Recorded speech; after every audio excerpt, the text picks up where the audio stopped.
الحمدللہ رب العالمین والصلاة والسلام علی سید الانبیاء والمرسلین اما بعد فاعوذ باللہ من الشیطان الرجیم بسم اللہ الرحمن الرحیم پڑھیے الصلاۃ والسلام علیک یا رسول اللہ وعلی آلک واصحابک یا حبیب اللہ الصلاۃ والسلام علیک یا نبی اللہ وعلی آلک واصحابک یا نور اللہ۔ پیارے پیارے آقا مدینے والے مصطفیٰ شب اسراء کے دولہ تاجدار انبیاء صلی اللہ علیہ وسلم نے ارشاد فرمایا، جس کا مفہوم ہے تم میں سے بروز قیامت میرے سب سے زیادہ قریب وہ شخص ہوگا جس نے دنیا میں مجھ پر کثرت سے درود پاک پڑھے ہوں گے۔ صلو علی الحبیب توبوا الی اللہ صلو علی الحبیب۔ پیارے پیارے اسلامی بھائیوں، ہم ہفتہ وار اجتماع پاک میں حاضر ہیں۔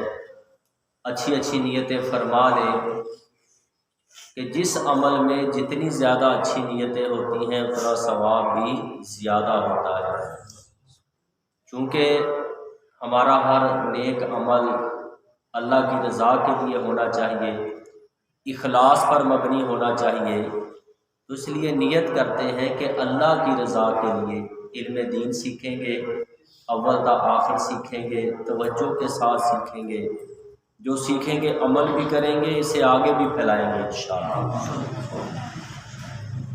یہ ماہ مبارکہ جس کی نسبت ہمارے کریم آقا صلی اللہ علیہ وسلم کے ساتھ ہے، اور اس کو آقا کا مہینہ بھی کہا جاتا ہے، جیسا کہ آپ لوگوں کو اس حوالے سے پہلے بھی علم تھا کہ آج کا جو موضوع ہے اس حوالے سے بہت اہم ہے کہ اس ماہ مبارکہ کو کیسے گزاریں، یعنی شعبان المعظم کا یہ مہینہ ہے تو اس ماہ مبارکہ کو کس طرح گزارنا چاہیے۔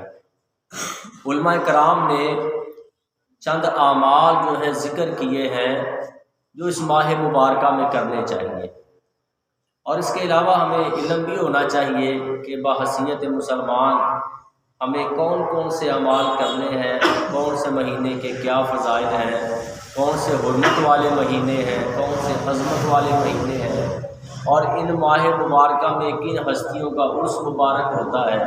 جیسے ابھی آپ نے امام اعظم امام ابو حنیفہ رحمۃ اللہ علیہ کا ذکر سننے کی سعادت حاصل کی۔ اب یہ ذکر کیوں ہوا؟ اس لیے کہ آج کا جو دن گزرا ہے یہ امام اعظم ابو حنیفہ رحمۃ اللہ علیہ کا یوم وصال تھا، اور آپ کے عرس مبارک تھا، اس لیے آپ کا ذکر خیر کیا گیا تاکہ اس کی برکت ہمیں حاصل ہو۔ تو ہمیں پتہ ہونا چاہیے کہ جو اسلاف کے جو ایام ہیں بزرگان دین کے وہ کون کون سے ہیں اور کون سے مہینے کی کیا فضیلت ہے۔ تو اس ماہ مبارکہ میں علماء کرام نے 4 اعمال جو ہے وہ بیان فرمائے کہ وہ اعمال کریں۔ پہلا عمل ہے کثرت سے درود پاک پڑھنا۔ اگر آپ ساتھ ساتھ بولتے بھی جائیں گے، اگر کوئی چیز پوچھی جائے گی اس کو رپیٹ بھی کرتے جائیں گے تو یہ یاد رہے گا۔ تو سب سے پہلا عمل کون سا ہے؟ درود پاک پڑھنا۔ سب سے پہلا عمل کون سا ہے؟ درود پاک پڑھنا۔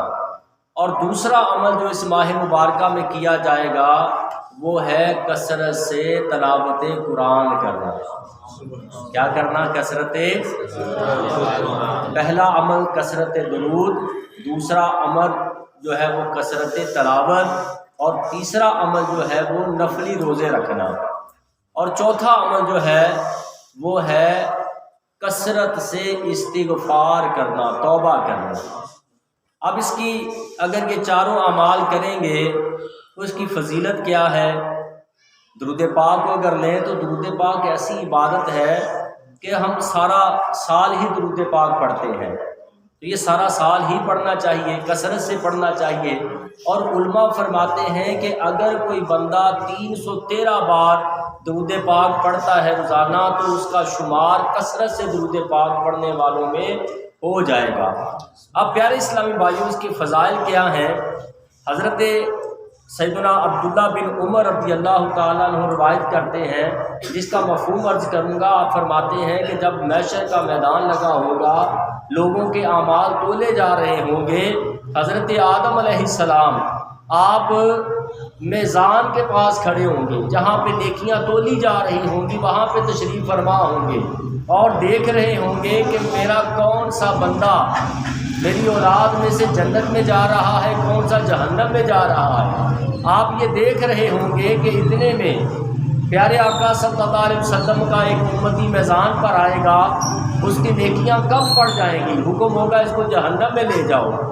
اب فرشتے جب اس کو جہنم کی جانب لے کر چلیں گے تو حضرت آدم علیہ السلام ہمارے پیارے آقا صلی اللہ علیہ وسلم کی بارگاہ میں عرض کریں گے، یا رسول اللہ صلی اللہ علیہ وسلم، آپ کے امتی کو فرشتے جہنم کی طرف لے کے جا رہے ہیں۔ پیارے آقا علیہ السلام آپ فرماتے ہیں، میں اپنے تہ بند کو مضبوطی سے پکڑ لوں گا اور فرشتوں کے پیچھے دوڑ لگاؤں گا، اور ان سے جا کر جب مل جاؤں گا تو میں ان سے کہوں گا کہ یہ میرا امتی ہے، اس کے اعمال دوبارہ تو لے جائیں۔ جب فرشتوں سے یہ آپ صلی اللہ علیہ وسلم یہ فرمائیں گے، فرشتے عرض کریں گے، یا رسول اللہ صلی اللہ علیہ وسلم، ہم اللہ کے حکم کے پابند ہیں، وہی کرتے ہیں جو اللہ کا حکم ہوتا ہے۔ پیارے آقا صلی اللہ علیہ وسلم اپنی ریش مبارک، اپنی مبارک داڑھی کو پکڑ لیں گے اور اللہ کی بارگاہ میں عرض کریں گے، یا اللہ عز و جل، کیا تو نے میرے ساتھ وعدہ نہیں فرمایا تھا کہ میں امت کے حوالے سے تمہیں غمگین نہیں کروں گا؟ جب آپ یہ عرض کریں گے، فرشتوں کو حکم ہوگا، اے فرشتوں، جیسے میرے محبوب فرماتے ہیں ویسا ہی کرو، جیسے میرا محبوب فرماتا ہے ویسا ہی کرو۔ لہذا فرشتے دوبارہ جو ہیں اس امتی کو میزان پر لے کر آئیں گے، اور جب اس کے اعمال تولے جائیں گے، کریم آقا صلی اللہ علیہ وسلم آپ اپنی مبارک جیب سے ایک کاغذ کا ٹکڑا نکالیں گے اور نیکیوں والے پلڑے میں رکھ دیں گے۔ نیکیوں والا پلڑا بلند ہو جائے گا، اتنے میں آواز ہوگی، محشر میں برپا ہوگی ایک آواز، کامیاب ہو گیا، کامیاب ہو گیا۔ لہذا اعلان ہوگا کہ اس کی نیکیاں بڑھ گئی ہیں، اس کو جنت کی طرف لے جاؤ۔ اب وہی شخص جو ابھی تھوڑی دیر پہلے جس کے لیے جہنم کا پروانہ جاری ہو گیا تھا، وہ جنت کا اس کو پروانہ مل گیا سرکار صلی اللہ علیہ وسلم کی وجہ سے۔ اب وہ جو شخص ہے وہ آپ کو پہچانتا نہیں ہوگا۔ فرشتے جب اسے جنت کی طرف لے جانے لگیں گے تو وہ فرشتوں سے کہے گا، اے فرشتوں ذرا رکو، میں اس خوبصورت چہرے والے، اس اخلاق کریمانہ والے شخص سے پوچھ تو لوں یہ کون ہے، ان کا شکریہ ادا کروں۔ پھر وہ آقا علیہ السلام کے پاس آئے گا، عرض کرے گا، اے حسین و جمیل چہرے والے، اے اچھے اخلاق کے مالک، آپ کون ہیں؟ تو نبی کریم صلی اللہ علیہ وسلم فرمائیں گے، میں تیرا نبی محمد مصطفیٰ صلی اللہ علیہ وسلم۔ پھر وہ عرض کرے گا، یا رسول اللہ صلی اللہ علیہ وسلم، میرے ماں باپ قربان، یہ نیکیوں کے پلڑے میں آپ نے جو ایک کاغذ کا پرزہ رکھا تھا یہ کیا تھا؟ نبی کریم صلی اللہ علیہ وسلم فرمائیں گے، یہ تیرا دنیا میں پڑا ہوا درود و سلام تھا، اور تو مجھ پہ پڑا کرتا تھا۔ اب پیارے اسلامی بھائیوں، درود پاک کی کتنی شان ہے، درود پاک کی کتنی فضیلت ہے۔ ہم ایک بار درود پاک پڑھتے ہیں، اللہ کی 10 رحمتیں نازل ہوتی ہیں۔ ایک بار درود پاک پڑھتے ہیں، 10 گناہ معاف ہو جاتے ہیں۔ ایک بار درود پاک پڑھتے ہیں، 10 درجات بلند ہو جاتے ہیں۔ اللہ تعالیٰ نے حضرت موسیٰ علیہ السلام سے فرمایا، اے میرے کلیم، اگر تو میری بارگاہ میں میرا قرب چاہتا ہے تو میرے محبوب صلی اللہ علیہ وسلم پر کثرت سے درود و سلام پڑھا کر۔ اب درود و سلام یہ ماہ مبارکہ جو ہے شعبان المعظم کا، اس میں جو عمل کرنا چاہیے وہ کثرت سے درود و سلام ہے۔ آئیے ایک اور حکایت سنتے ہیں، بہت پیاری حکایت ہے۔ حضرت سیدنا عبداللہ شاہ رحمۃ اللہ علیہ، آپ کے پیر و مرشد کے خلیفہ آپ کے ساتھ تھے، جن کا نام سید عالم شاہ رحمۃ اللہ علیہ تھا، اور کہیں جا رہے تھے۔ راستے میں ایک بٹی جو ہے وہاں سے گزر ہوا، بٹی جو ہے وہ اس میں آگ جل رہی تھی اور اینٹیں پکانے کے لیے اس آگ کو جلایا گیا تھا۔ سید عالم شاہ جو ہے وہ حضرت عبداللہ شاہ سے کہنے لگے، اے عبداللہ ہماری ایک بات مانو گے؟ عرض کی حضور ضرور مانوں گا، کیونکہ وہ آپ کے پیر و مرشد کے خلیفہ تھے۔ عرض کی ضرور مانوں گا۔ تو فرمانے لگے کہ آگ کی بٹی میں جو ہے وہ داخل ہو جاؤ، آگ جل رہی ہے اس میں داخل ہو جاؤ۔ آپ بلا تعمل، بغیر سوچے سمجھے، کچھ بھی جو ہے وہ غور و فکر نہیں کیا اور آگ کی بٹی میں جا کر کھڑے ہو گئے۔ حضرت سید عالم رحمۃ اللہ علیہ آپ وہاں سے جو ہے وہ آگے تشریف لے گئے۔ اب تھوڑی دیر کے بعد جب واپس آئے تو دیکھا حضرت عبداللہ شاہ جو ہے ویسے کے ویسے آگ میں کھڑے ہو گئے اور ان کے کپڑے تک جو ہے وہ بدن پر سلامت ہے۔ باہر سے آواز دی، اے عبداللہ شاہ باہر تشریف لائیے۔ ساتھیوں نے بھی کہا کہ باہر آ جائیے۔ آپ تھوڑا سا جو ہے وہ آگ سے تھوڑا باہر آئے، لوگوں نے آپ کا ہاتھ پکڑا اور آپ کو باہر نکالا۔ جب باہر نکالا تو آپ کے بدن پر جو ہے وہ پسینہ تھا اور بدن بالکل سلامت، کپڑے بھی بالکل سلامت۔ تو آپ فرمانے لگے کہ جب میں آگ کے اندر گیا میں نے مدینہ منورہ کا تصور باندھا اور نبی کریم صلی اللہ علیہ وسلم پر درود و سلام پڑھا، جس کی برکت سے میں نے ایک ایسا نور دیکھا جو میری طرف بڑھا۔ میں نے اس نور کو چادر کی طرح اپنے جسم پر لپیٹ لیا اور اس کی برکت سے میں آگ سے بچ گیا۔ اور فرماتے ہیں کہ یہ میرے جسم پر جو پسینہ ہے یہ آگ کی تپش کی وجہ سے نہیں ہے، آگ کی حرارت کی وجہ سے نہیں ہے، بلکہ یہ پسینہ جو ہے اس نور کی گرمی کی وجہ سے ہے۔ تو آپ دیکھیں کہ درود و سلام پڑھنا یہ کیسا مبارک عمل ہے۔ تو اس ماہ مبارکہ میں جو عمل کریں گے وہ ایک ہے، ان میں سے ایک عمل جو ہے وہ کیا ہے؟ درود پاک کی کثرت کرنا، کثرت سے درود و سلام پڑھنا۔ اب اسی طرح پیارے اسلامی بھائیوں، اس ماہ مبارکہ میں جو دوسرا عمل کریں گے وہ ہے کثرت کے ساتھ تلاوت کرنا۔ اب یہ جو ماہ مبارکہ ہے اس کو شہر الشعبان کے ساتھ ساتھ شہر القرآن بھی کہتے ہیں، یعنی شعبان کے مہینے کے ساتھ ساتھ اسے قرآن کا مہینہ بھی کہتے ہیں۔ کس وجہ سے؟ کہ اس ماہ مبارکہ میں کثرت کے ساتھ تلاوت قرآن پاک کی جاتی ہے۔ صحابہ کرام کا معمول یہ تھا کہ جیسے ہی شعبان کا مہینہ آتا، شعبان المعظم کا چاند نظر آتا، اپنے تمام معمولات جو ہے اس کو سمیٹ لیا کرتے۔ اگر کوئی تاجر ہے ملک شہر سے باہر گیا ہوا تو واپس آ جاتا۔ اسی طرح جو حکام ہوتے وہ قیدیوں کو بلاتے، جس پر کوئی حد جاری کرنی ہوتی حد جاری کر دیتے، باقیوں کو چھوڑ دیتے۔ صحابہ کرام اگر کسی سے قرض لینا ہے تو لے لیتے، دینا ہے تو ادا کر دیتے، یعنی سارے معاملات سے اپنے آپ کو فارغ کر لیتے۔ اور جب شعبان کا چاند نظر آتا تلاوت قرآن پاک میں مشغول ہو جاتے، کثرت سے تلاوت کرتے، اور جیسے ہی رمضان کا چاند نظر آتا اعتکاف بیٹھ جایا کرتے۔ یہ صحابہ کرام کا معمول تھا۔ اب پیارے اسلامی بھائیوں، قرآن پاک پڑھنا، ابھی آپ نے حضرت سیدنا امام اعظم امام ابو حنیفہ رحمۃ اللہ علیہ کا ذکر سنا۔ جتنے بھی اسلاف ہیں، جتنے بھی بزرگان دین ہیں، اگر ان کی سیرتوں پہ اگر غور کریں تو اس میں جو ایک نمایاں چیز نظر آتی ہے وہ قرآن سے تعلق ان کا نظر آتا ہے، قرآن سے محبت ان کی نظر آتی ہے اور قرآن سے بڑی محبت کرتے تھے۔ حضرت سیدنا امام اعظم ابو حنیفہ رحمۃ اللہ علیہ، آپ کو اگر دیکھا جائے تو آپ نے جو ہے وہ 30 سال تک مسلسل رات کو عبادت کرتے اور ایک رکعت میں ایک قرآن پاک ختم فرمایا کرتے تھے، ایک رکعت میں ایک قرآن پاک ختم فرمایا کرتے۔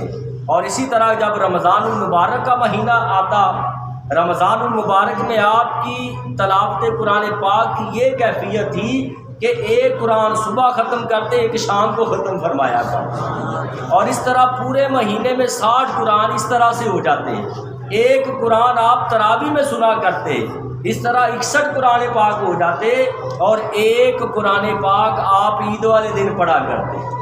اتنی قرآن سے محبت تھی۔ ہم تو عید والے دن غافل ہو جاتے ہیں، ایسے خوشیوں میں بد مست ہوتے ہیں، رمضان المبارک گزارا ہوتا ہے، اس کے باوجود نمازیں تک قضا ہو جاتی ہیں، نمازیں تک چھوٹ جاتی ہیں، مسجدوں کی رونق جو ہے وہ ختم تک ہو جاتی ہے، وہ رونق نہیں رہتی جو رمضان میں رونق تھی۔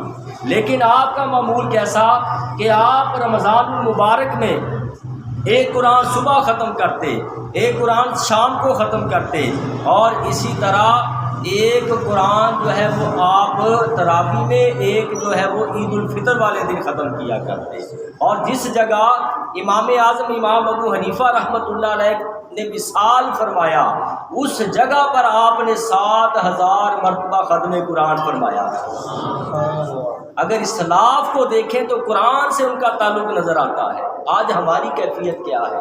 اکثریت ایسی ہے مسلمانوں کی جو قرآن پڑھتی ہی نہیں ہے، اور پھر اس میں اکثریت وہ ہے جو پڑھتی تو ہے لیکن ان کو درست پڑھنا نہیں آتا، اور تو پھر جو درست جو ہے وہ پڑھنا نہیں آتا تو اکثریت وہ ہے جو وہ سیکھتی بھی نہیں ہے، حالانکہ ان کے علم میں ہے کہ ہم قرآن درست نہیں پڑھ رہے، ہم نماز درست نہیں پڑھ رہے، لیکن اس کے باوجود وہ اس کو درست کرتے بھی نہیں ہیں، درست سیکھتے جو ہے وہ سیکھتے بھی نہیں ہیں، قرآن درست سیکھتے بھی نہیں ہیں، اور پتہ بھی ہوتا ہے کہ ہم غلط پڑھ رہے ہیں۔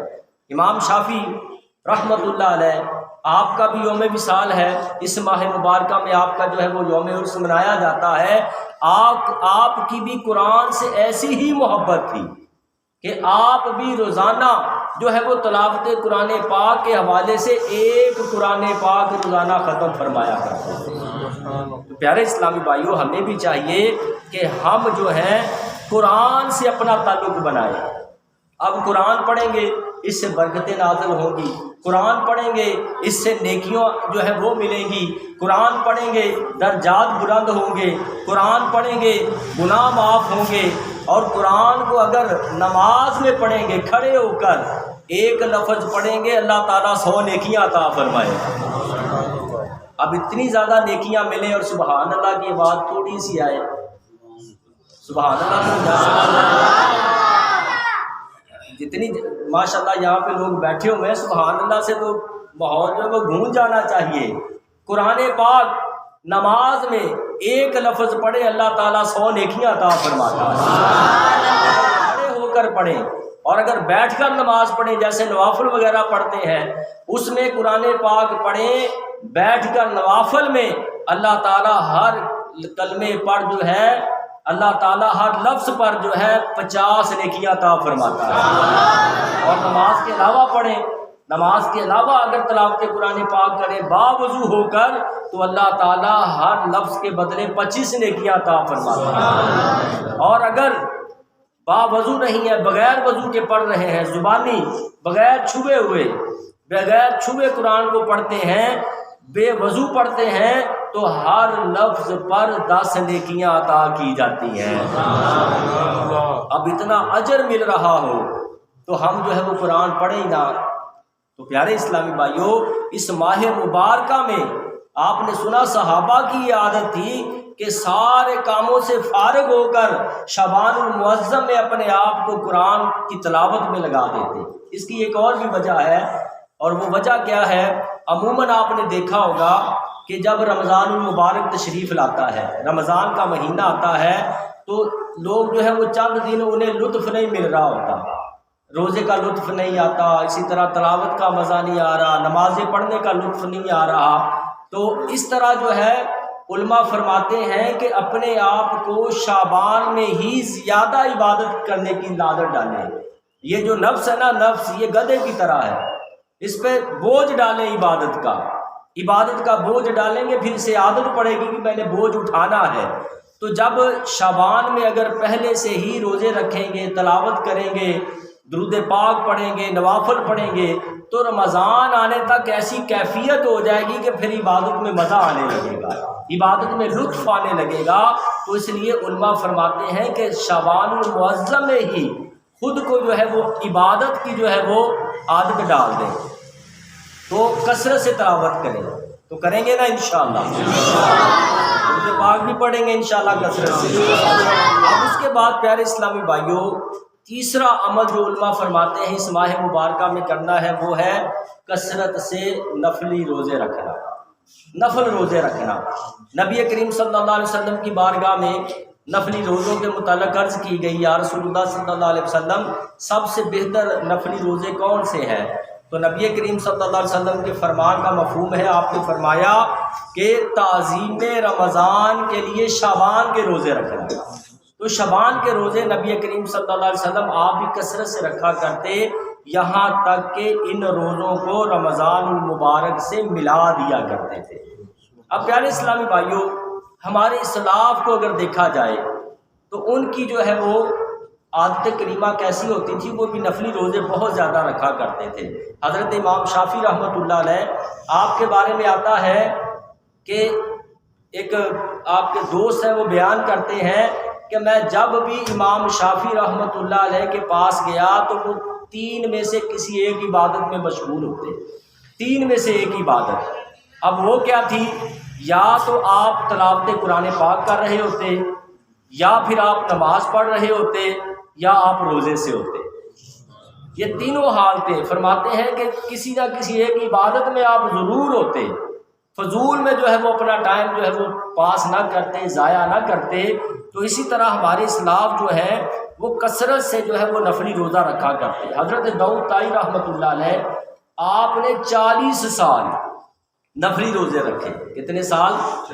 40 سال نفلی روزے رکھے۔ اور پھر مزے کی بات یہ ہے کہ آپ نے اپنے گھر والوں کو بھی پتہ نہ چلنے دیا کہ آپ کا روزہ ہے۔ اس طرح اخلاص تھا ان کی نیکیوں میں، اخلاص کے ساتھ نیک اعمال کیا کرتے۔ آپ نے 40 سال روزے رکھے اور اس طرح سے کہ گھر والوں کو بھی پتہ نہ چلنے دیا، اور پھر جب اللہ نے چاہا تو اس کا پتہ چل بھی گیا۔ لیکن آپ کا طریقہ کار کیا تھا؟ آپ صبح جب ڈیوٹی پہ جاتے تو دوپہر کا کھانا جو ہے وہ ساتھ باندھ کر لے جاتے، اور صبح جو ہے آپ سحری ویسے ہی کر لیتے، سحری کر لیتے، گھر والوں کو پتہ ہی نہ چلتا۔ اور جو دوپہر کا کھانا لے کر جاتے ساتھ، وہ کسی سائل کو، کسی غریب کو دے دیتے، اور جب گھر واپس آتے مغرب کے وقت جو ہے وہ کھانا پھر کھا کے جو ہے وہ افطاری کر لیا کرتے۔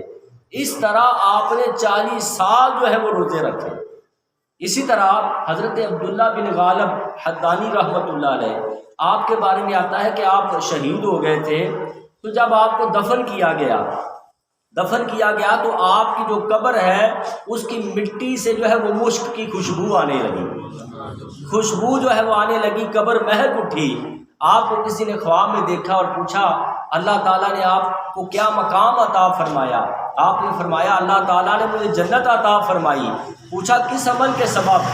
فرمانے لگے ایمان کامل، تہجد اور گرمیوں کے روزوں کی وجہ سے۔ سبحان اللہ۔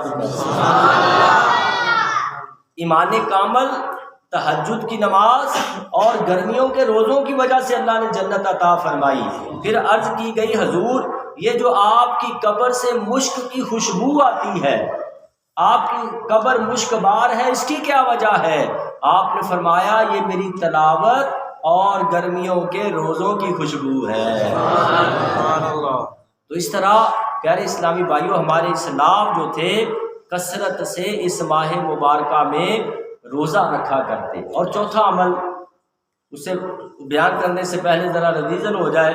سب سے پہلا عمل کیا ہے؟ کثرت سے درود پاک پڑھنا۔ دوسرا عمل کثرت سے تلاوت کرنی، اور تیسرا عمل کثرت سے نفلی روزے رکھنے۔ لیکن ایک بات ذہن میں رکھیے، یہ جو روزے ہیں یہ نفل ہیں، اس کے بعد رمضان المبارک کے روزے ہیں، اور رمضان المبارک کے روزے کیا ہیں؟ یہ فرض ہے۔ اگر کوئی شخص نفلی روزے رکھتا ہے شعبان میں، اور خطرہ یہ ہے کہ یہ بیمار ہو جائے گا، اس کی صحت خراب ہو جائے گی، وہ اتنا کمزور ہے کہ روزہ رکھے گا تو اتنا شدید بیمار ہوگا کہ رمضان کے فرض روزے چھوٹنا شروع ہو جائیں گے، تو اب اس کو پھر جو ہے وہ حکم ہے کہ وہ نفلی روزے نہ رکھے۔ یہ ضرور اپنے ذہن میں رکھنا ہے کہ رمضان المبارک کے روزے جو ہے نا یہ ڈسٹرب نہ ہو، یہ ضائع نہ ہو، اپنی صحت کا اس طرح سے خیال رکھنا ہے۔ اسی طرح چوتھا عمل یہ ہے کثرت سے استغفار کرنا۔ پہلا عمل کثرت سے درود پڑھنا، دوسرا عمل کثرت سے تلاوت کرنا، تیسرا عمل کثرت سے روزے رکھنا، اور چوتھا عمل جو ہے وہ کثرت سے استغفار کرنا۔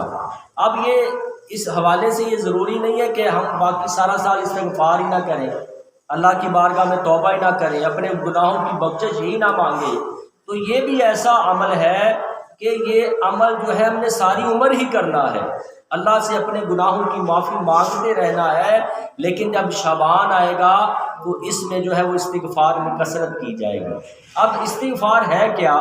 استغفار یہ ہے کہ بندہ اللہ کے حضور گڑ گڑائے، روئے، اپنے گناہوں کی معافی مانگے، سچی توبہ کرے، تو یہ استغفار ہے، یہ توبہ ہے۔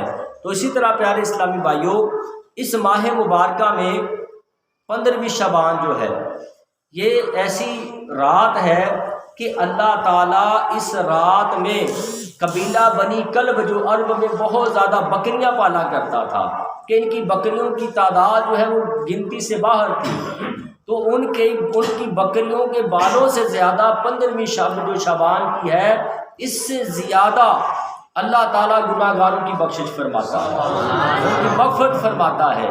تو جو بندہ توبہ کرے گا، استغفار کرے گا، اللہ کے حضور جو ہے وہ توبہ کرے گا، سچی توبہ کرے گا، تو امید ہے کہ جب وہ توبہ کرے گا تو اللہ تعالیٰ اس کے گناہوں کو معاف فرما دے گا۔ پیارے اسلامی بھائیوں، اب استغفار جو ہے وہ اگر کریں گے تو اس کی برکتیں کیا ظاہر ہوں گی۔ استغفار کرنے سے ایک تو گناہ معاف ہوتے ہیں، استغفار کریں گے رب راضی ہوگا، استغفار کریں گے نیکیوں میں اضافہ ہوگا، استغفار کریں گے تنگ دستی دور ہوگی، استغفار کریں گے اولاد میں برکت ہوگی، استغفار کریں گے کاروبار میں، پیداوار میں، فصل میں برکت آئے گی، رزق میں برکت آئے گی، استغفار کریں گے رحمت کی بارشیں برسے گی۔ کیسے؟ حضرت سیدنا امام حسن بصری رحمۃ اللہ علیہ، آپ کے پاس 4 شخص آئے، ایک شخص نے آ کر شکایت کی حضور بارشیں نہیں ہو رہی، کیا کیا جائے؟ آپ نے فرمایا استغفار کرو۔ پھر دوسرا شخص آیا، عرض کرنے لگا حضور تنگ دستی بہت زیادہ ہے، بہت زیادہ تنگ ہوں، مجھے کوئی وظیفہ بتائیے۔ آپ نے فرمایا استغفار کرو۔ تیسرا بندہ آیا، عرض کرنے لگا اولاد نہیں ہے، میرے لیے ایک دعا فرمائیں۔ آپ نے فرمایا استغفار کرو۔ چوتھا بندہ آیا، عرض کی حضور فصل کی پیداوار نہیں ہو رہی، پیداوار بہت کم ہے، نہ ہونے کے برابر ہے۔ آپ نے فرمایا استغفار کرو۔ اب 4 طرح کے لوگ آپ کے پاس آئے، چاروں کو آپ نے ایک ہی عمل بتایا کہ اللہ کے حضور توبہ کرو، اللہ کے حضور رجوع کرو، استغفار کرو، گناہوں کی معافی مانگو۔ اب جب آپ نے چاروں کو یہ بتایا تو آپ کے پاس جو ہے وہ ایک شخص بیٹھے ہوئے تھے، حضرت ربیع بن صبی رحمۃ اللہ علیہ، آپ حاضر تھے۔ انہوں نے عرض کی عالی جا چند لوگ آئے، ان کی الگ الگ سے حاجت تھی، آپ نے سب کو ایک ہی وظیفہ بتایا کہ استغفار کرو، اس کی کیا وجہ ہے؟ اس کے جواب میں امام حسن بصری رحمۃ اللہ علیہ نے پارہ 29 سورہ نوح کی آیت نمبر 10 تا 12 تلاوت فرمائی۔ اللہ تعالیٰ نے ارشاد فرمایا استغفروا ربکم، اپنے رب سے معافی مانگو، استغفار کا حکم دیا۔ اب اس کو استغفار کریں گے فائدہ کیا ہوگا؟ فرمایا استغفروا ربکم انہ کان غفارا، اپنے رب سے معافی مانگو، بے شک وہ بڑا معاف فرمانے والا ہے، وہ بخشش فرمانے والا ہے، وہ معاف فرمانے والا ہے۔ اب جب استغفار کریں گے فائدہ کیا ہوگا؟ وہ جو 4 لوگوں نے آ کے سوال کیے، طرح طرح کی حاجتیں پیش کی، جواب یہی تھا کہ استغفار کرو۔ وجہ کیا تھی؟ آپ نے فرمایا اللہ کا فرمان ہے، اس سے معافی مانگو، توبہ کرو، وہ گناہوں کو معاف فرمائے گا۔ اور پھر اس کے بعد فائدہ کیا ہوگا؟ یرسل السماء علیکم مدرارا، وہ تم پر موسلادھار بارش بھیجے گا۔ استغفار کرو گے بارش بھی ہوگی۔ وَيُمْدِدْكُمْ بِأَمْوَالٍ وَبَنِينَ، اور مال اور بیٹوں کے ذریعے تمہاری مدد کرے گا۔ استغفار کرو گے مال کے ذریعے بھی مدد ہوگی، بیٹوں کے ذریعے بھی مدد ہوگی۔ وَيَجْعَلْ لَكُمْ جَنَّاتٍ وَيَجْعَلْ لَكُمْ أَنْهَارًا، اور تمہارے لیے باغ بنا دے گا اور تمہارے لیے نہریں بنا دے گا۔ اب عمل ایک ہی ہے، اور وہ کیا ہے؟ استغفار۔ فائدہ کیا ہوگا؟ اللہ تعالیٰ موسلادھار بارش بھی عطا کرے گا۔ استغفار کریں گے فائدہ کیا ہوگا؟ اللہ تعالیٰ مال اور بیٹے بھی عطا فرمائے گا۔ استغفار کریں گے فائدہ کیا ہوگا؟ اللہ تعالیٰ باغ بھی بنا دے گا، نہریں بھی جاری فرما دے گا۔ تو اس لیے اس ماہ مبارکہ میں کثرت کے ساتھ اپنے رب سے اپنے گناہوں کی معافی مانگنی ہے۔ تو پیارے اسلامی بھائیوں، اس ماہ مبارکہ کو کیسے گزارنا ہے؟ کثرت سے درود پاک پڑھیں، کثرت سے تلاوت قرآن کریں، کثرت سے جو ہے وہ روزے رکھیں، اور اسی طرح کثرت کے ساتھ اللہ کی بارگاہ میں استغفار کریں۔ اللہ تعالیٰ پیارے محبوب صلی اللہ علیہ وسلم کے صدقے ہمیں عمل کی توفیق